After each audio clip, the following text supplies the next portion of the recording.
Hello ladies and gentlemen, and yes, we are back with another Batman 66 episode review. Now today, we'll be reviewing the episode An Egg Grows in Gotham, which will be introduced to one of the series' most famous villains, Egghead. So before we do that, let's get into the review. We begin our episode with a tour guide in the Gotham City Hall exhibition, where the original Gotham City Charter is there in display in a vacuum-sealed burglar-proof case. However, some tour guides aren't there for the scenery. They end up throwing essentially pellet gases that essentially engulf the room, and a mysterious man wearing a basically white and yellow suit along with his accomplices break into the burglar-proof case and steal the charter, while using an explosive in the shape of an egg. We cut to GCPD headquarters, where Gordon O'Hara are basically stumped that a criminal can do this basically in broad daylight and get away with it, but they're also stumped to why they would take it. However, one thing they can agree on, thanks to the witnesses and basically, well, an egg, they come to the conclusion that the person responsible was the notorious villain known as Egghead. So once again, we are yet introduced to a villain that everyone seems to know but us. Realizing this, we basically cut to Wayne Manor, where basically Bruce is there with Anne Harriet and Dick Grayson and explains more about the Gotham City Charter that Egghead has stolen. And basically, it is where three of the founding fathers who came to Gotham Rock, the Savages, the Tylers, and the Waynes, actually leased the lands that belonged to the Mohican Indians for the cost of 9 raccoon pelts. Now, according to the charter, this lease must be renewed every 5 years, and tonight is the night at which that basically lease needs to be renewed. Of course, Bruce Wayne and Dick are called away. They go to the Bat Phone, where Gordon informs them Egghead is back, and make their way to Gotham Police Headquarters. Here we get to know a bit more about Egghead. Batman considers him the smartest criminal that ever came up against. So in other words, this is the smartest criminal. He's smarter than the Riddler, who is usually in more modern Batman comics considered Batman's smartest villain. Realizing that probably what Egghead is after with the charter, they realize that no doubt it has something to do with the Mohican Indians, where Batman, I should say, reveals that, well, there's only one Indian left, so there's no way he's gonna start a war. After that, they then go to see Chief Screaming Chicken, the last of the Indians, to basically talk to him to make sure that no matter what, he still goes to the thing. We then, of course, cut back to Egghead, who is at his hideout, along with his henchmen, and basically looks for a loophole and finds out if the lease is not renewed, it returns back to its original owners and any representatives. As soon as this happens, Batman has arrived at Chief Screaming Chicken, who turns out sells blankets on the highway, and with a very, maybe funny, but also very racist Mohican greeting, Batman informs that he must attend the ceremony no matter what. He says absolutely, but we found out Egghead got there first and essentially made a deal with Egghead. We then cut to Wayne Manor. We then cut back to the Batcave, where Batman and Robin are still trying to deduce where Egghead is hiding. They know from previous experience that Egghead always hides out in an egg-themed hideout due to his, eccentricities. However, they realize that because he's smart, he would have changed his way of thinking, but not too much. So no doubt was still at an egg hideout. They managed to find out he's hiding at a caviar egg factory. They make their way there. Just as Chief Screaming Chicken and Egghead have finalized the deal, Batman and Robin come in and a bat fight breaks out. Now what I like about this bat fight is normally with the big brain villain like we saw with Minstrel and Clark King, mostly big brain villains don't fight. They usually stay in the background. However, Egghead actually joins in the bat fight, which I really like. However, he does get the upper hand on the two and throws, laughing gas, and the Egghead and his crew make their escape. But Batman has managed to counter the laughing gas by giving them sad pills. Now, I'm not making that up. We go back to Wayne Manor, where, well, we then cut back to basically Batman essentially calling up all the other founding families to make sure that their current representative will attend. But we found out that Egghead has already gotten to them. We then cut back to Wayne Manor. We're back at Wayne Manor where Bruce reveals some of Chief Screaming Chicken's very tragic backstory, and basically it reveals a little bit of insight to why he would throw him with Egghead. Bruce and Dick are dressed and ready to attend their ceremony, but are kidnapped by Egghead and are taken to Egghead's hideout. Now, Egghead has pretty much kidnapped these millionaires for 3 reasons. 1, to prevent them from attending the ceremony, so that the lease will expire and basically Gotham will revert back to Chief Screaming Chicken.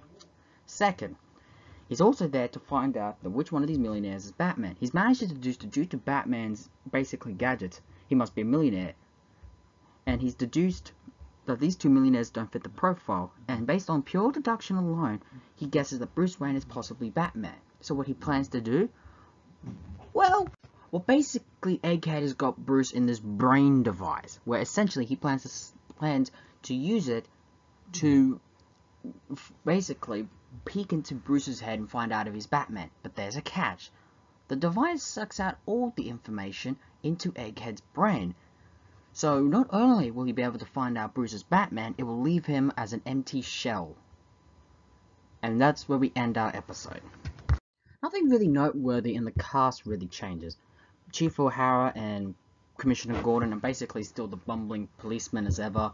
Batman and Robin are still them, and I do like how this episode gets to spend us more time with Bruce and Dick, especially in the pretty much cliffhanger for this episode. It's very unique. I love that scene with Aunt Harriet in the very beginning, and Alfred is still Alfred. Like I said, nothing with the main cast really changes. However, I can't really say for really in change-wise, we get to spend a bit more time with Bruce and Dick, which is something, honestly, we rarely do. But of course, like always, the reason why we love these episodes is for its main villain. Vincent Price's Egghead is considered by many to be one of the greatest villains on the show, and with an actor with Vincent Price's caliber, for me, absolutely is worth watching just for those facts. Now, if you don't know who Vincent Price is, well, basically, he was very huge in the 50s and 60s, and basically made his career playing basically horror movie roles in the same vein as Christopher Lee. But he's also known for many of his comedic chops. So when he comes to play this character, which if you think about it, really shouldn't work on paper. But for me, Vincent Price makes it work. He's the kind of actor who could go between the very serious and deadly to the light-hearted and comedic. He's the actor who could balance for both. And again, Egghead is basically a villain that really shouldn't work but does. Egghead is essentially a big brain villain and considers himself Gotham's smartest criminal. And that's what he wants to do, prove his superiority in that regard. But if you think about it, we've already have many villains that are like that in the Rogues Gallery. But what makes him unique is, first off, his crimes need to be of high caliber due to the fact he is, well, criminal genius. And that's how he's earned his name Egghead. He's also earned it due to his love of eggs. Plus, Vincent Price also gives Egghead some eccentricities, such as when words that begin with E, like let's make like an exit, he would go exit. So automatically that makes it work. Again, for roles like this, maybe another actor probably would never be able to pull it off, but Vincent Price does, and makes the role absolutely work his own. I also like his plans pretty good too. And because he is such a big brain villain, it makes sense for him to somehow manipulate the law for his own advantage. Automatically, for me, a really great and so far very interesting and very promising villain. And I can't wait to see more of him in the second part. Okay, I gotta be honest here. Chief Screaming Chicken. Well, first off, I recognize the actor playing him, as he was temporarily, was a part of F Troop for most of its first season, until eventually the actor pretty much dropped out for other projects. At least that's what I've been able to find out. I'm not really sure why, but basically, Tree's Screaming Chicken is essentially to be the last of an Indian tribe that lives in Gotham City, which automatically makes it hard to swallow for me. Well, I should be noted, the reason why I call... Now, technically, there's a different political term now. It's Native American, not Indian. But, again, this was during the 60s, so that's how they're pronounced. So I'm only saying it because of just how it was. I also want to point out, he's a complete stereotype and a little bit offensive, and his character is, again, can be considered essentially racist because it is such a stereotype. Now, I admit, it doesn't bother me as much, but it is pretty hard to swallow. Quite a bit. And I acknowledge that. And, hey, at least I can acknowledge it and be upfront with it, which I think makes me better in that regard. Overall, this is something just completely different. Just something not right with this. Not only that, but how his backstory was that he tried to be that he did a normal job until eventually he got fired from his boss and he was told to go back to his country. The problem is, this is his country.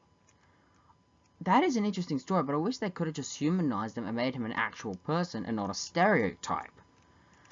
And it's not even like a good stereotype, like we will find out with what they would do with a technically Native American in Season 3, but we'll get to that when we get to that particular episode. But that is still a long way away. I'm probably not going to do that episode review until next year. An egg grows in Gotham. Honestly, a really good solid part, and a pretty interesting villain, and so far very interesting plot. My gripe is maybe that Native American stuff is kind of hard to swallow and can come off a little bit too racist. If you look at it from a modern standpoint. I can view it from the standpoint it was made at the time. This type of stuff was done quite a lot, but even that, it's still hard to justify it. With a very memorable, honestly, a really good, solid villain, and a very unique and very different death trap than what we're used to seeing, so far this first part is really promising, let alone we are also being giving a very interesting and unique plot that we haven't seen so far in the series. I can't wait to see where we go with it. And there we have it, An Egg Grows in Gotham. Join us next time we review the second part of this so far exciting adventure. So tune in for the same Steven time and the same Steven channel. Ladies and gentlemen, so long for now.